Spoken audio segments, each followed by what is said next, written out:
Bonjour à tous, sujet du jour, c'est le bonheur. C'est vrai qu'il y a beaucoup de définitions qui existent sur le bonheur. Chacun va avoir son interprétation, sa définition. Eh bien moi, je vais vous partager la mienne aujourd'hui. Donc, beaucoup de personnes en fait croient que le bonheur vient des circonstances extérieures, vont le chercher à l'extérieur d'eux alors que tout ceci vient à l'intérieur de soi. Le bonheur éphémère et illusoire, c'est d'être heureux pour des raisons. Alors que le bonheur véritable, c'est d'être heureux sans raison.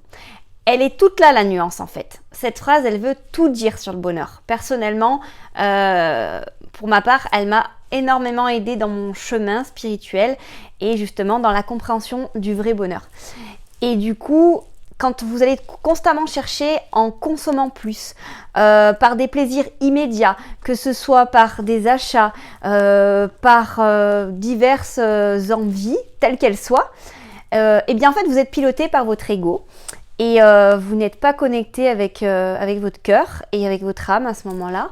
Et vous prenez des stratégies pour ne pas ressentir ce qui se passe vraiment à l'intérieur de vous à travers justement la consommation diverses qu'on peut avoir dans la vie par tous les plaisirs immédiats.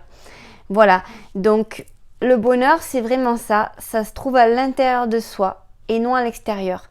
Sinon forcément que votre bonheur il sera toujours soumis aux circonstances extérieures de vous.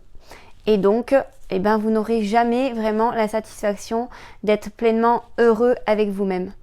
Être heureux chaque jour, c'est un choix. C'est un choix et peu importe les circonstances extérieures.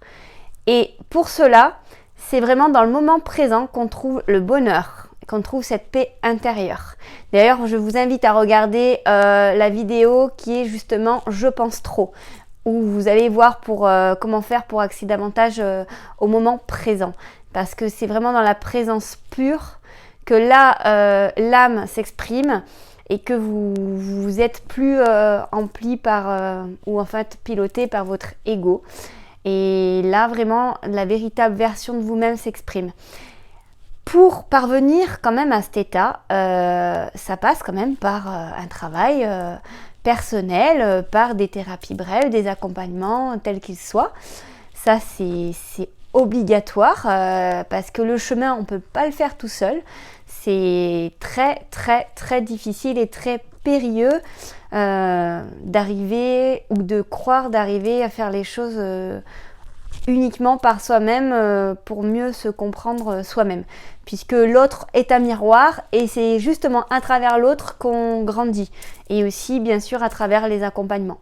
Voilà, bah écoutez, chaque semaine, moi je vais vous proposer un tas de sujets, que ce soit sur la santé psychique, physique, la santé alimentaire. Tous ces sujets me passionnent par mon métier qui est coach en santé émotionnelle, mais du coup qui pallie justement à toute la sphère qui est au niveau alimentaire, au niveau de la gestion de soi, la confiance en soi, l'amour de soi. Voilà, qui me passionne énormément et que je vous partage avec grand plaisir et avec amour. Eh bien, je vous dis à bientôt pour une prochaine capsule. Prenez soin de vous, passez une excellente journée et puis à bientôt!